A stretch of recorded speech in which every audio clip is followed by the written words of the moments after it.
Okay, reaction muna tayo dito na with regard to Isko Yorme na sinuportahan ko noong 2022 as president. Actually, irrelevant naman na ita-topic or babanatan si Yorme. Hindi ko naman siya talaga binabanatan na directly na siya talaga yung main, focus or issue ko dito. From time to time lang kasi nga ang issue natin, ang focus natin dito ay si Marcos Jr. na bangag, na adik na presidente. From time to time kasi nakikita ko na parang alam mo yung para siyang bodyguard ni Marcos Jr. na para siyang decoration doon sa likod ni Marcos Jr. na tatango-tango lang, pa-smile-smile lang. Parang yun na ba yung role niya ngayon? Parang nung una, sinisingil niya, sabi niya, "Ay, sisigilin ko 'yan, 203 billion kasi 'yan makakain pa ng taong bayan."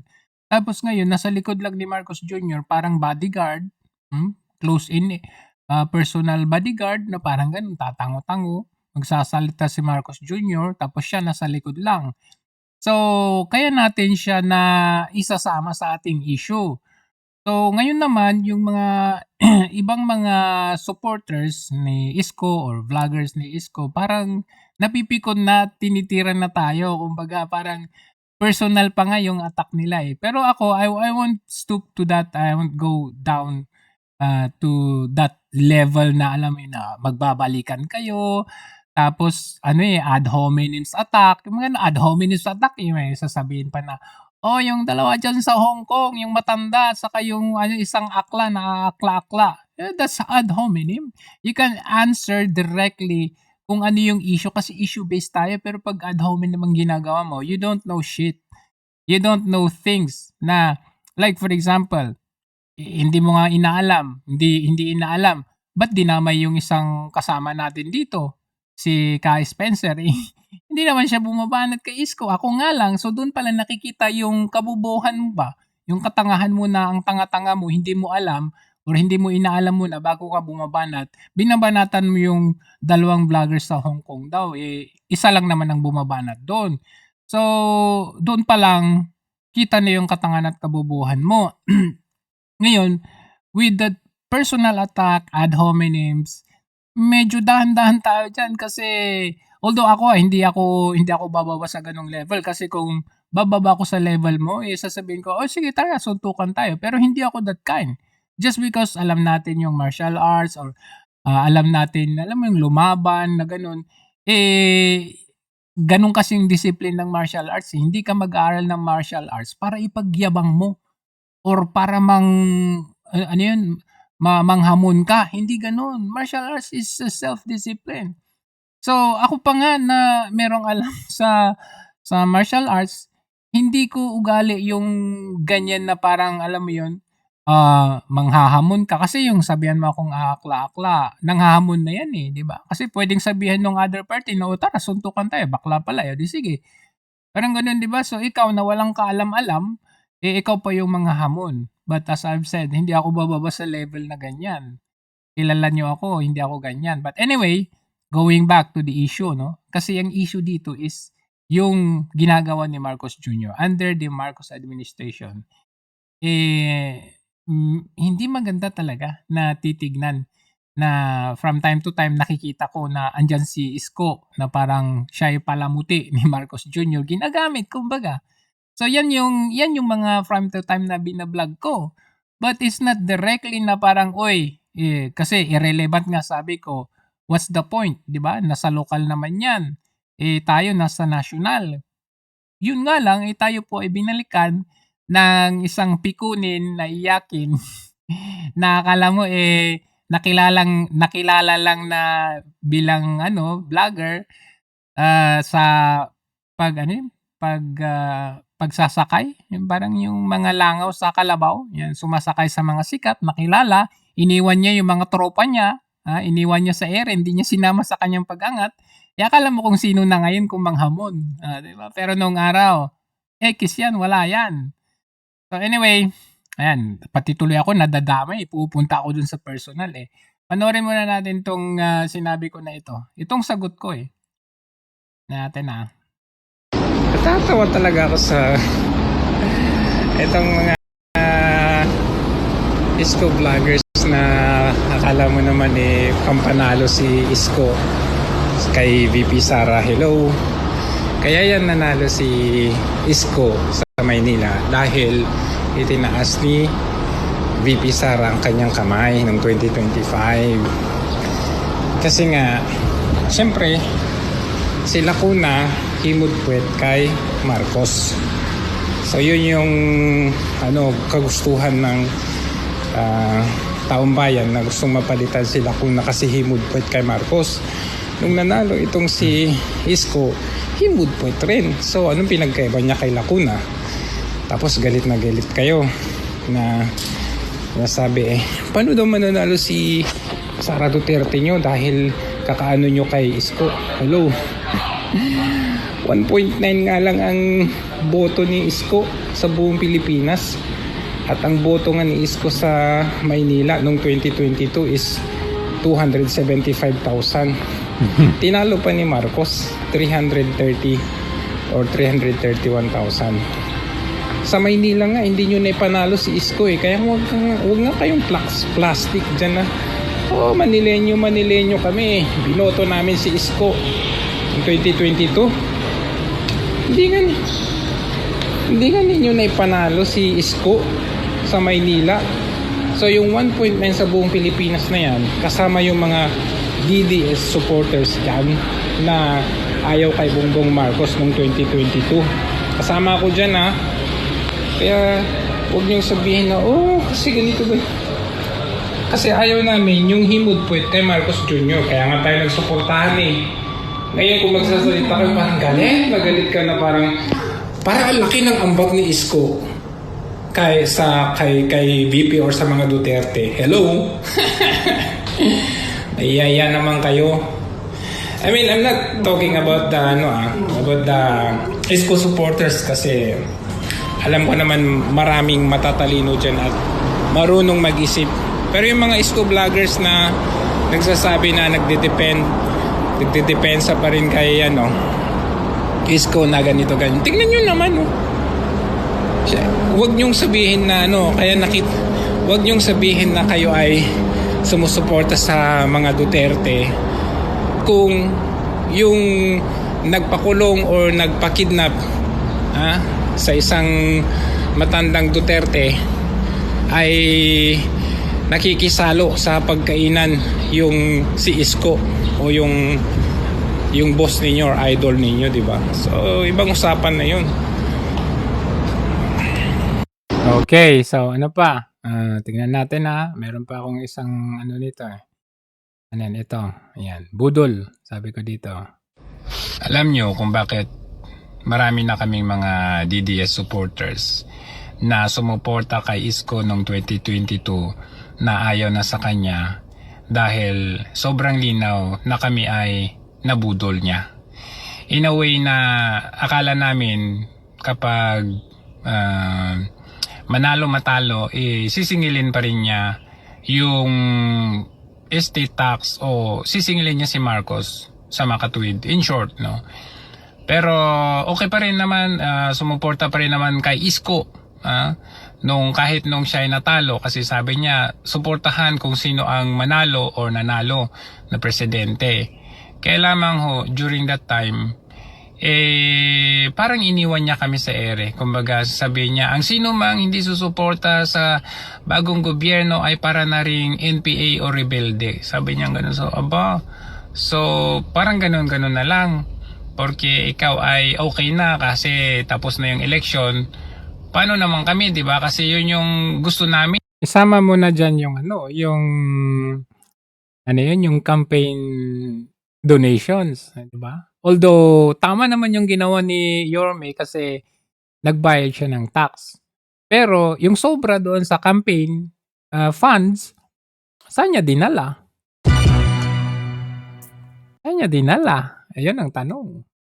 Itinulong ba niya sa taong bayan, sa mga taga-Manileño, o ipinasyal sa labas? O ipinagawa ng studio? Tanong lang. Kaya nga, marami ang na-disappoint pero tahimik pa rin kasi siguro dahil gusto ng sige, let's support wala pang 6 months, wala pang 1 year si BBM, so suportahan, parang ganun. Pero wala pang 1 year, ang dami ng mga kabalbalan nitong si Marcos Jr. Nakita nyo naman, di ba, unang-una pa lang, tinanggal na si Attorney Trixie, tinanggal na si Attorney Vic Rodriguez, hanggang sa lumalabas na nagsisiwalat ng mga kalakaran sa loob. So, ano yun, bubulag-bulagan pa rin ba tayo nun? Hanggang sa si VP Sara na mismo ang umalis at binunyag din yan kung ano yung totoong kabalbalan nangyayari sa loob. Hanggang sa marami na rin mga sumusuporta kay Marcos Jr. noong 2022 ang nagsilabasan, kagaya ni Kiko Barsaga. Sa makatuwid, in short, itong si Isko, akala natin ay doon tayo sa tama. Subalit, databuat, dumating yung 2025, napuno na kasi yung Manileño kay Lacuna, kasi si Lacuna himudpuet kay Marcos Jr. So, ginusto ng Manileño na bumalik ang isang Isko Moreno kasi madumi, kumbaga napabayaan yung Maynila with the support of VP Sara Duterte. Kaya nga nakita ninyo, kung titingnan natin yung boto ni Isko sa Maynila as president, is nung 2022 is 275,000 yun. Tapos si Marcos Jr. 331,000. So panalo pa si BBM sa Maynila sa presidency. Kumbaga hindi na panalo ng buong Manileño si Isko. Ngayon, noong 2025, dahil syempre gusto ng Manileño na bumalik na si Isko, palitan si Lacuna. So yung mga DDS na alam nyo na gusto pa rin suportahan si Yorme, lalo na dumating si VP Sara doon, tinas yung kamay ni Yorme. So yung 275,000 ni Yorme against Lacuna noong 2025, ay nung kay Marcos noong 2022, nung tumakbo na siya ng mayor noong 2025, 275 naging 500,000. So yun yung dahil tinaas ni VP Sara yung kamay ni Yorme. So you would imagine, no, it is because of the Duterte kaya nanalo si Yorme sa Maynila. Kaya wag niyong sasabihin na matatalo pa si Sara Duterte nyo dahil sa kaano nyo kay Isko. Hindi walang epek. Kung meron mang gamunggo lang ang epek niyan.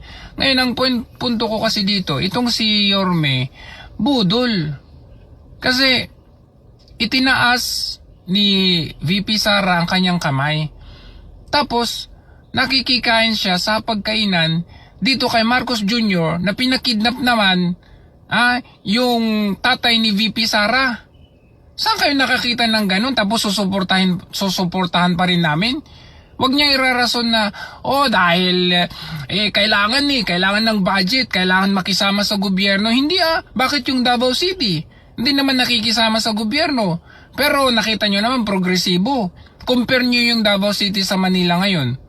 Hindi kami nagipagkompetensya sa Manila ngayon. Pero look at Manila ngayon. Okay si Yorme, Isko, noong first term niya as mayor sa Maynila, malinis, nakita ko talaga yung kanyang trabaho, may resibo. Pero ngayon may resibo ba? Naging bodyguard siya ni Marcos Jr. Kung saan si Marcos Jr. andun lang siya sa likod, patango-tango ba lang, patango-tango, patingin-tingin, wala ano proyekto ni Yorme ngayon?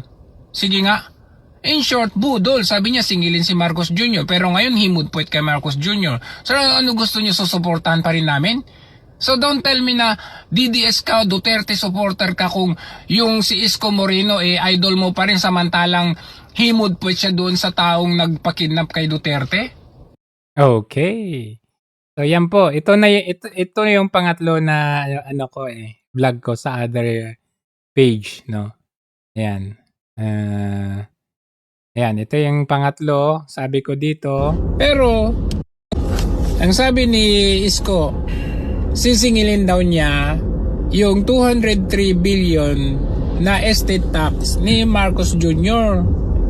Pero nung nanalo siya nung 2025 bilang mayor ng Manileño, ang siningil niya ay yung mga Manileño. Agoy! Siningil niya kayo doon sa pagka mahal-mahal na garbage fee. Oh, sino ngayon ang budol? Agoy, ayan. So, yan po yung pangatlo na post ko with regard to isko, no? Tapos nakita ko dito, medyo nag-comment dito yung ating ilan sa mga nakasama nung 2022 in supporting Yorme. Ako naman, I treat them as my friends. Kaya nga, pag meron silang sinasabi against sa stand ko, ngayaan ko lang sila as respeto, as friends or nakasama in the past, kung ano yung ano nila. So, for me, the moment na nag-comment ka dito sa aking post, crossing the line na yun. So, kaya ako sasagutin ko kayo dito sa mga sinabi nyo. Although, andun pa rin ang respeto ko sa inyo kasi nagkakasama tayo nung araw. Doesn't mean na, syempre, stand nyo yan eh. Kumbaga, opinion nyo yan. Ako lang naman ito, opinion ko rin lang naman bilang isang mamamayang Pilipino. You can counter me, pwede nyo akong kontrahin. Okay lang naman, walang problema.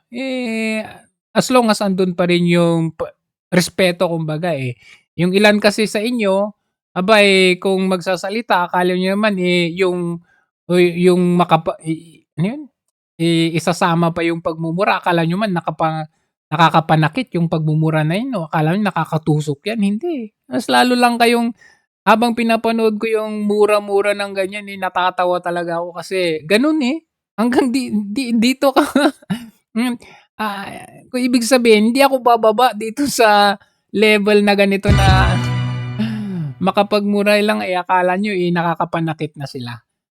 When in fact, hindi makasagot dun sa totoong issue. So ito, nakita ko dito, ang sagot naman ni Jules Santos, nakasama din natin to sa 2022 election. Sabi niya, si Yorme after election, trabaho na yan. Hindi porket nakasama niya si BBM, ibig sabihin kakampi na siya ng mga Marcos. Trabaho muna kasi dapat matagal pa ang eleksyon. Para sa amin, taga Maynila, maayos ang pamamalakad ni Yorme. Nire-respeto ko yan kung yan yung opinion mo na maayos ang pamamalakad ni Yorme. Ako, agree ako na maayos ang pamamalakad ni Yorme nung first term niya. Pero this time, hindi ako agree. But sabi mo nga, ganun, o di, I respect that. Pero yung sinasabi mo na trabaho muna kasi dapat, parang ganun, parang nakikisama lang si Yorme. Medyo gasgas na kasi na rasonin. Pag nung una, pwede pang irason yan na hindi kailangan makisama sa gobyerno kasi nga sa pondo, pwede na. Pero habang patagal ng patagal, mahirap nang itago yung katotohanan na hindi lang ito pakikisama Hindi lang ito pakikisama. There is something beyond kung bakit lagi natin nakikitang kasama ni Yorme itong si BBM. Kasi kung tutuusin, kung irarason natin yung development ng ating lugar dahil kailangan nating pakikisama or ano yun sabi? Pagkakaisa. Di ba parang ganun ang dating? Di ba si Yorme mismo nagsabi, makakain ba yung pagkakaisa? Sabi niya, di ba nung kampanya? O tapos ngayon, kakainin niya yung pagkakaisa, kailan makipagkaisa? Let us take the Davao City model. Kailangan ba nilang maghimod puwet kay BBM para magampanan nila yung tungkulin at makapagserbisyo sa Davao? Hindi, di ba? And yet, they're functioning very, very, very, very well. Especially that very well, mas better pa dito sa Maynila. Kung tutuusin. Another example, si VP Sara. Kinailangan ba niyang maghimod puwet kay Marcos Jr.? Take a look. Binawasan yung kanyang budget. Pero nagfa-function pa rin siya as the Vice President of the Philippines. The Office of the Vice President, nagfa-function pa rin kahit hindi niya kailangang maghimod puwet. Kasi ayon sa batas, hindi pwedeng i-zero budget ang nasasakupan mo. So whether maghimod puwet ka o hindi pwedeng ma-zero budget ang Maynila. Nagigets niyo yung point doon? Yun yung point doon Kasi nagkakasama tayo. Kumbaga, nakita niyo naman, ito, papakita ko sa inyo, nakita niyo naman ito. Kahit na maliit itong lugar natin, Kumbaga, may pinanggagalingan ang ating opinion. bait nating Vice President Sara Duterte! Oh, 'di ba? 'Di ba may pinanggagalingan ang ating ano? Oh, sige, tingnan natin ha. Okay. Oh. Nakita Kasi nyo? doon sa ibang distrito, Oh. endorso niya, pero dito hindi. Palaisipan sa akin, paano naging, mamaya, tapusin ko muna pagpapasalamat ko. Ang susunod na pagpapasalamat ay mula po kay Pangulong Rodrigo Duterte. So nakita ninyo yung tuwa ni Yorme dito? Oh. Nakita nyo? Kita, di ba, ng 2000? No, itignan natin yung asa na yon. Oh, tignan natin na ayan, ito. Quick Tingnan nyo, tingnan. Mapungay ang mata, masaya. questions. Did Sara Duterte support you? Is this one of the reasons ganito kakataas? Did she endorse Isko Moreno? Ano ba na nangyari? Ano naman siya, nagpunta siya sa kampanya namin. The opposition went in our stage. The administration went in our stage. Everybody were welcome in the city of Manila. I'm just happy that Vice President Sara enjoy the crowd. Very warm ang reception. Wow, Karen, I'm telling you straight. It's really something else when they see Sara, Vice President Sara in Manila. They're very Now you know.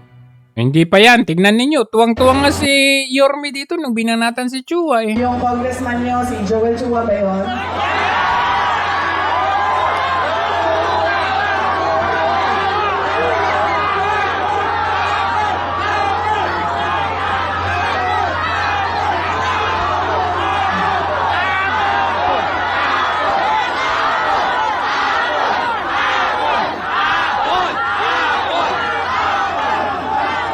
Sabi nung isang kaibigan ko na tiga Cebu, na kaibigan din niya.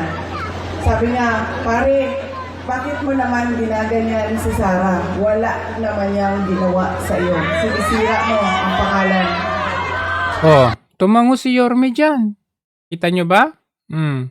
Sabi niya doon sa Sabi kaibigan niya? namin. Doon sa kaibigan namin. Utang ina pare. Wala naman niyang ginawa sa iyo. Sinisira mo ang Oh, pangalan. tumango si Yorme. Sabi niya doon sa kaibigan namin, utang ina pare, hindi ko naman kilala si Sara at hindi niya ako kilala. So ano bang pakialam ko sa kanya? Utang ina rin. Utang ina rin. Oh. Diba, classic si Yorme. Oh, classic na classic yung kanyang tawa dyan. I mean, diba magkakasama tayo sa laban eh. Andito ako ngayon. Sa distrito. Tanungin ko kayo, may ganyang tawa ba si Yorme sa likod ni BBM? Nung habang kasama niya? Wala. Bakit? Walang tapang eh. Eto, may tapang.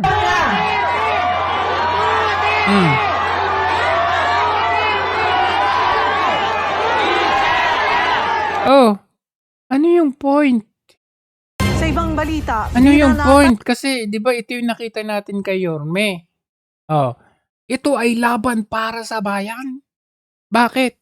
Kasi, pondo, pera, tax ng mamamayan. Especially Manila. Bakit? Sinong kalaban niya dito? Si Chua. Congressman yun, mayor siya, pero kinakalaban niya. Bakit? Kasi may issues sa flood control. Sa corruption. Kung tutuusin. Tinawag pang bully si Yorme. Tapos bigla kang nanahimik. ni Manila Mayor Isko Moreno si Manila 3rd District Representative Joel Chua kaugnay ng isa umanong illegal demolition. Buwelta ni Chua, masyadong bully si Mayor Isko. Nasa frontline ng balitang yan, si Marian Enriquez. Bakit nangyari ito ng Diba? Napamura siya dyan. hindi nyo inaano sa akin? Lahat to kumpis kayo nyo. Yung tapang na yun nakita ko yun kay Yorme biglang nawala. Walang permisya. Nanggagalaiti si Manila Mayor Isko Moreno nang abutan niya ang mga heavy equipment sa loteng dating kinatatayuan ng Rasak Covered Court sa Santa Cruz. Giniba umano ang covered court para pagtayuan ng bagong istruktura. Pero ayon kay Yorme, illegal ang demolisyon dahil walang permit. Ang alam niya raw na nasa likod ng proyekto ay si Manila 3rd District Representative Joel Chua. And I challenge him. He's a lawyer. Pwede ba magpatayo ng building ng walang building permit? Ngayon Hindi. nila imbestigahan sa Quadcom ang sarili nila. Oh, tapang. Sinabi ko na sa inyo eh. May gobyerno sa lungsod ng Manila and it is called City Government of Manila, not City Congress of Manila. Uy, gandang laban yun ha. Ganda, ang tapang. Pero bakit biglang naging ano na? Agad namang pumalag si Congressman Chua. Bakit daw parang kasalanan niya? Giit niya, hindi siya ang dapat sinisita kundi ang Department of Public Works and Highways. Congressman lang daw ang nagpo-propose ng proyekto pero Bakit kasi kayo nagpo-propose? DPWH ang bahala sa implementasyon. Yung pagkukuha po ng permit na yan ay trabaho po yan ng DPWH. Di ba? So, hindi ko nga po maintindihan dito kay Mayor Isko Moreno kung bakit congressman ang congressman. Wala nang sinabi, gusto lang magpasikat. Putak po siya ng putak na para pong aso. Oh, 'di ba? 'Yun yung point doon. Noong una, putak siya ng putak. Siya mismo nagsabi, oh, putak ng putak si Yorme. Pero ngayon, zzz, Tahol ng tahol. oh, Mali po yung wala na yung tahol niya, wala na yung aw-aw niya. Naging, tinatahulan niya. Community center dapat ang ipatatayo sa lugar. Ayon kay Chua, 2020 pa ang plano kung kailan si Yul Servo pa ang congressman. Ipinagpatuloy lang daw niya ito at isinulong na mapondohan dahil para raw sa mga palaboy o homeless ang proyekto. Pero ayon kay Mayor Isko, may maapektuhan sa demolisyon. O tapos, biglang tatanggalin nila yung mga daycare center at saka senior citizens office. Na i-challenge Congressman Joel Chua to investigate himself. tapang ah. Welta ni Chua, masyadong bully si Mayor Isko at namimili lang ng kalaban sa politika. Ako po'y matagal na nananahimik. Pero alam po ninyo, umikot po kayo sa Maynila. 90% ng barangay hall nasa kalye. Meron po diyang police station na nasa kalye rin. Di dapat gibain din po niya yun kung talagang seryoso siya. Kaso nangyayari sa kanya, selective. Wala pang bagong pahayag tungkol dyan si Mayor Isko pero ipinag-utos na ng alkalde ang pagkandado at pagkumpiska ng mga heavy equipment sa lugar. Nagbabalita mo. Diba, sobrang Now, tapang. O, Pinky, tingnan nyo, sa katapangan niya, talagang winarningan niya. Telling them straight, be man enough. Total lang, tatapang nyo sa Quadcom eh. Oo. Pag dito sa television mukhang di ko maintindihan. But pinatawad ko na kayo. O gusto nyo naman marinig. Kung ang Diyos ay nagpapatawad, ako pa kaya tao lang. Pinatawad ko na kayo. Nakamove on na ako sa buhay. Yung pagpapatawad mo ba, of course, mayor ka naman, lawmaker naman sila, magkakaroon ho ba ng pagkakataon na... Huwag silang lalabag sa batas. Is that a warning? Of course. Oh, minata pa si Pinky. Of course. It's a fair warning to everyone. The people of Manila deserves better. They wanted certainty. Yun nga yung point dun eh. Ba't ba kayo galit-galit sa puna natin? The people of Manila deserve better. So ngayon, itong laban mo na yon, biglang nawala. So nasaan yung deserve better? In fact, hindi lang yun. Isiniwalat niya yung corruption sa Maynila. Officials And ito yung kailangan natin during that time. crying foul over dozens of flood control projects that they say were carried out without their knowledge. In Manila, Mayor Isko Moreno revealed 215 flood control projects worth more than 14 billion pesos that the Public Works Department implemented without city permits and allegedly with the knowledge of the local Congress representatives. Mayor Moreno ordered an inspection after learning of the projects at a Santa Mesa pumping station where inspectors found a generator running only on a drained car battery. DPWH officials claim permits and power connections were still being processed. Most of these are District 6, 3, and 2.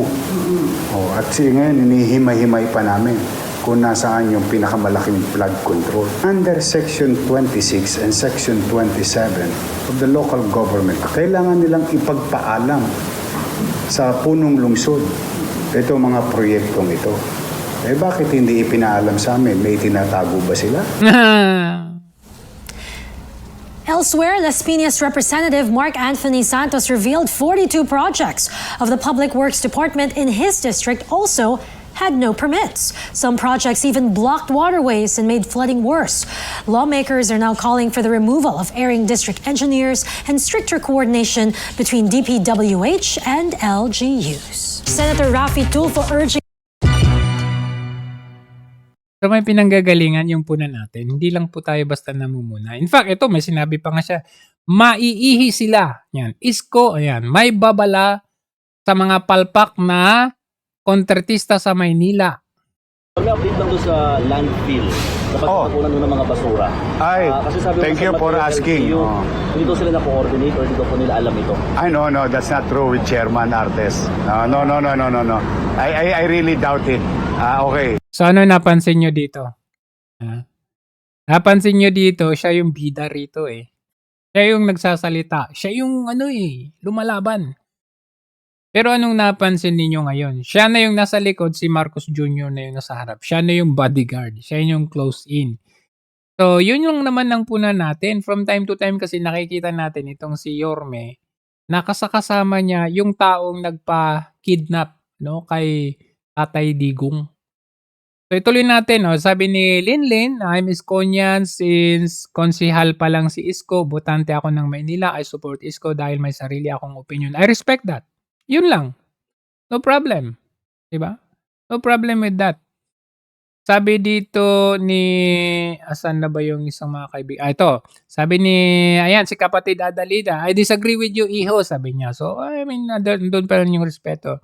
There must be something in Isko's mind. City Hall is drowning with debts and is trying to make things work. Yun ang problema. Kasi... maraming utang ang iniwan si Lacuna. Yun ang sabi. And I would agree with that. Ang problema, ano ang kailangan mong gawin para mapunan mo yun? Kailangan mo bang maghimod puwet sa gobyernong ito para mapunan mo yun? In fact, I give you again an example. VP Sara, as Office of the Vice President, still functioning even nung binawasan nila yung kanyang budget. Yung kanyang proposed budget, pinawasan nila, ginawa na lang 700 million or kung ilan man, magkano man yun, is still functioning as Office of the Vice President. And the same thing, City of Davao. Kinailangan ba nilang maging bodyguard ni Marcos Jr. para mabigyan ng budget na sinasabi? Hindi. But they still function as one of the best cities, not only in the Philippines, but in Asia. Yun yung point natin dyan. Ngayon, anong ginawa niya? Nung siya ay naging mayor, kasi nung siya ay tumatakbong presidente, sabi niya, sisingilin natin yan, 203 billion na yan.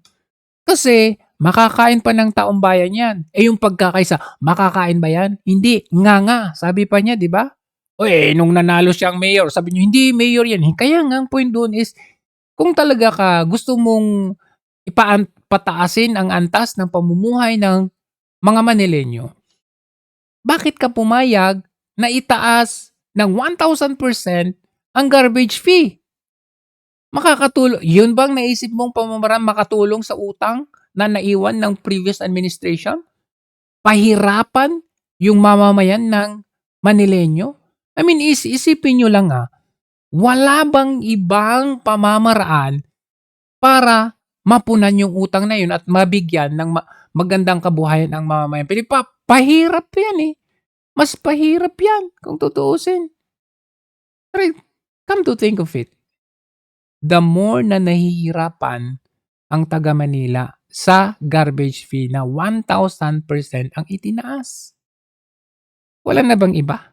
Kagaya anong ginawa nila sa OFWs? May verification fee na bayad dito pag mag-renew ng kontrata ang OFW.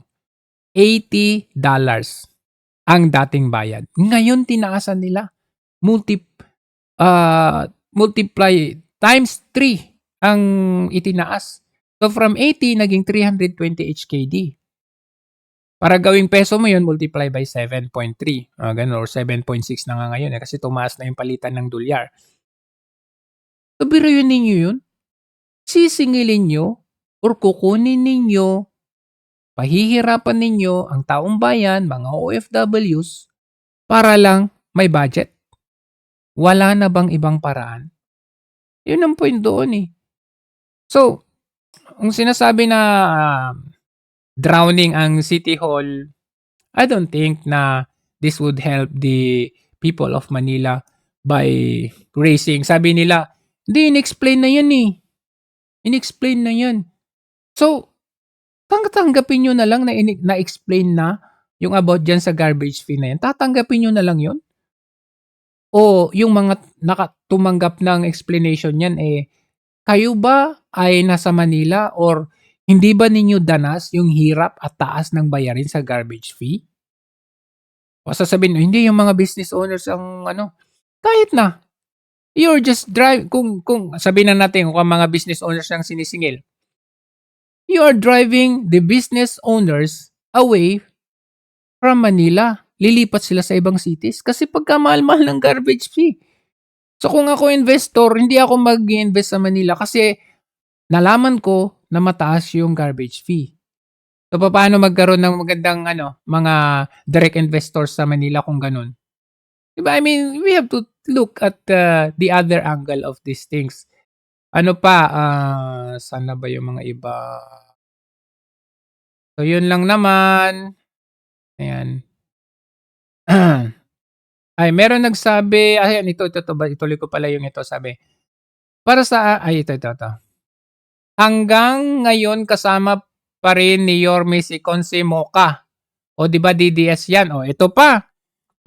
Kasi pinagbabasihan yung si Moca eh. Nakakalimutan ba ninyo na si VP Sara ay nagstay pa rin kay Marcos Jr. for about 1 or 2 years?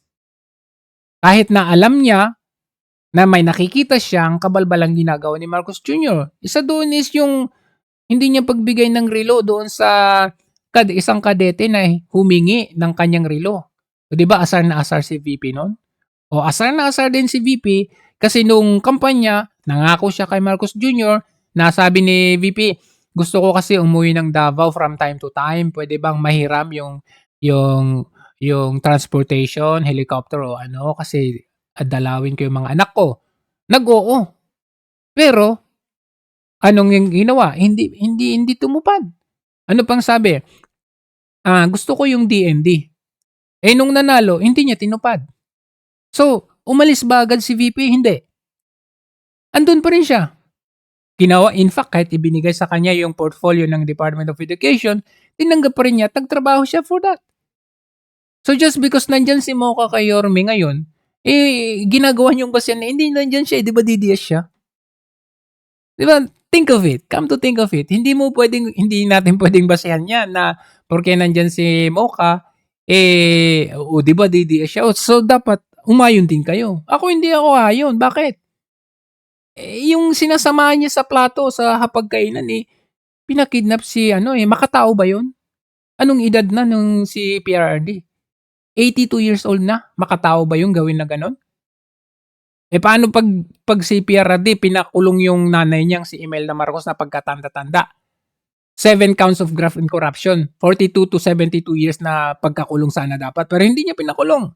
Pinalibing pa yung tatay niya sa libingan ng mga bayan makatao ba yun? Tapos, kakain kayo na sa pagkainan na magkasama? Hindi pwede yun. O ano pa?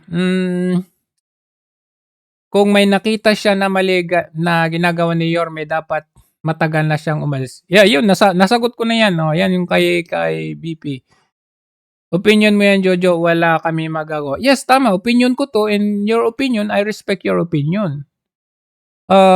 Yun. I respect your opinion. I respect yung syempre, yung iba lang kasi sa atin, akala mo naman, mapuputol yung litit sa kakatanggol na akala mo naman sasabihan pa na, for lang kayo. Pero anong tawag sa ginagawa niya? Hindi ba ganun? Ba, kung saan-saan sumasakay para masumikat, para magka-views, para kumita ng pera, para naman din natin alam kung anong kalakaran nila dyan. Yun lang naman. Kumbaga, ako, inaano ko si Yorme, pinupuna ko as political vlogger. Kumbaga, tinitingnan natin kung may mali. Pero nothing personal. But for these other people, vloggers, kung sino man dyan, come back to me, come at me na parang, wala nyo man, kulang na lang, saksakin ako ng kutsilyo or barilin ako ng ano eh. Parang, I mean, there must be something deeper reason for you to do that. Diba? Kasi if you respect me as your, nagkakasama tayo in the past, hindi mo gagawin yan. Hindi. Parang tinalikuran mo na lang lahat ng mga pinagsamahan natin. Just for, parang si Marcos Jr. na traitor. Tinalikuran niya lahat ng mga taong tumulong sa kanya just for his interest. So there must be something with you na binabanatan mo ako, something deeper. Something that we can call it your personal interest. Personal interest mo yan eh. Kasi parang may deep. You could imagine example si tinulungan niya sa panahon ng kampanya, iangat. Kung hindi dahil kay VP Sara, hindi magiging presidente yan eh. Pero lahat yun kinalimutan niya. Just because meron siyang interest. So it is not, there's something deeper for you. Sa akin, all of this, ito ay puna ko and is my opinion. If tingin nyo mali ako, then mali ako. But for me, tingin ko, tama ako. Other than that, nothing personal. Diba? Habang pinapanood ko yung mga at binabasa ko yung mga comment ninyo, natatawa ko. But at the same time, nananatili respeto ko sa inyo kung ano opinion ninyo. Pero para sa akin, nothing personal.